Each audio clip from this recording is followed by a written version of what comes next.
Dr. Matthew Copeland and Mr. William Jones, both are social science division lecturers, will elaborate on how the department, specifically the Southeast Asian major, has prepared and encouraged students to be aware or to go out and seek for the opportunities within this region. Hey, Dr. Matthew, how has the social science division prepared for the upcoming integrated society of the ASEAN region? Well, it's an interesting period of time to be teaching in social sciences in general and Southeast Asian studies in particular. Normally, we've had a pretty good interest in our Southeast Asian studies program from foreign students, and that has always included some kids from the region. But I think we're looking at a period in which Southeast Asian studies will begin to draw increasing numbers of Thai students who are aware that the region's changing and Thailand's role in the region is changing. With that in mind, we've been preparing for that for some time, drawing up plans for a curricula that included, among other things, language programs in Southeast Asian languages, which we previously didn't offer. So while changes are coming, we haven't seen a big change yet, but I think we will be in the near future. So.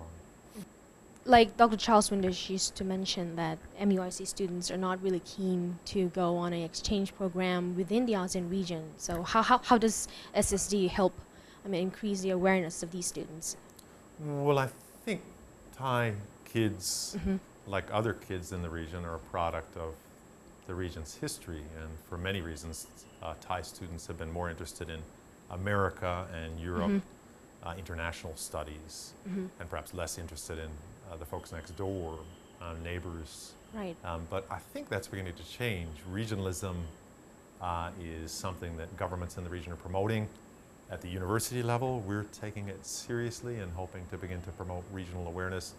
Part of what we envision is implementing programs that we can take our students and send them out and maybe bring kids back in from Southeast Asia to increase our student diversity, maybe even recruit in the region so that we can begin to look at a university that has more Southeast Asian faculty. And certainly we're looking at a strengthening of a program with increasing interest in Southeast Asian studies. It's something chicken or egg. I think once we get the interest, we can begin to develop the program. We already have a solid program, but expanding it, we're definitely planning that. And from next year, we'll begin to pick up language programs and offer a deeper, broader Southeast Asian studies. Toward 2015 is his last question. How do you see SSD, the Social Science Division, in this MUIC stand, or beyond 2015? Well, MUIC, as you know, being an alumni, has been gradually expanding, picking up numbers every year, and social science as a part of that has been growing. And we have a well-established program, Southeast Asian Studies in particular. We've got 4 full-time PhDs and a number of part-time people teaching coursework. We're hoping in the midterm to begin to deepen the nature of our program, make it more regional in focus, and maybe pick up a graduate school component too. In the run-up to 2015, some of those plans will definitely be implemented. And if there's a push towards regionalism that we can participate in, we look forward to it. We're excited about the prospects. I think it'll be a good thing for us. So, Ajanjay, what do you think, what kind of response that you received from the students of the SSD or general education students, that how they actually perceived this coming of the AEC 2015?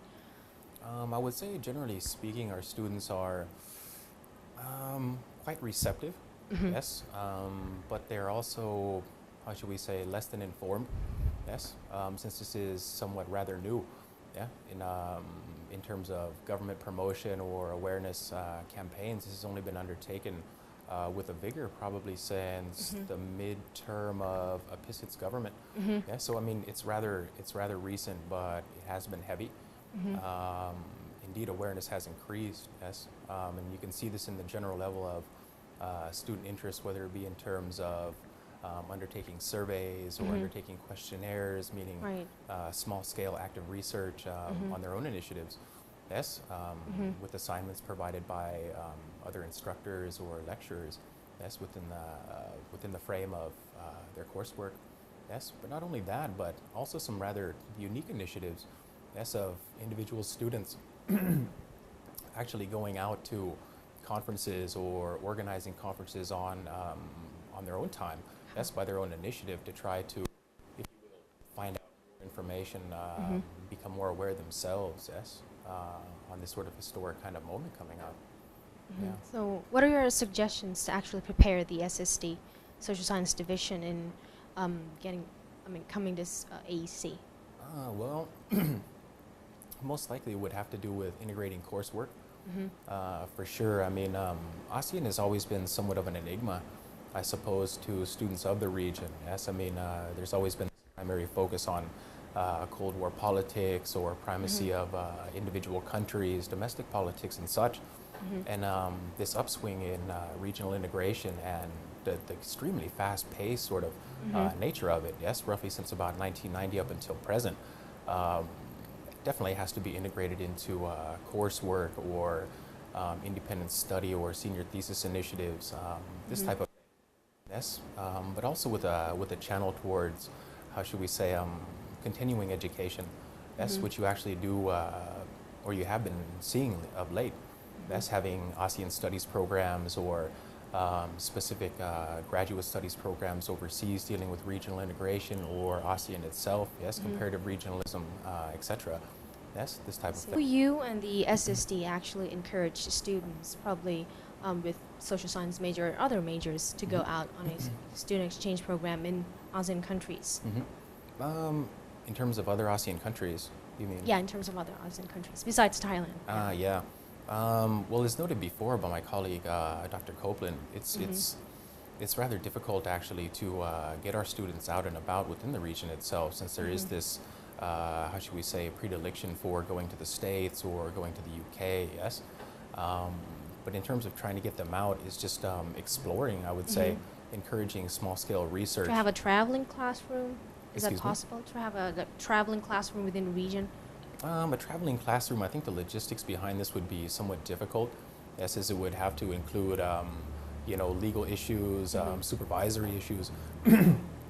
But in terms of trying to encourage students to actually get out, I think the framework has actually already been built by other institutions like the ASEAN University Network, these types of things, which are encouraging students every single year by organizing conferences, beginning to build student networks actually from nothing, you know, this type of thing, to actually get students of a diverse background, not necessarily just social science division students, but also science students, BA students, etc., to open this sort of up to all students of any background. That wraps up today's episode of Tour 2015. You can watch us again, same place, same time, same channel. For today, สวัสดีครับ สวัสดีค่ะ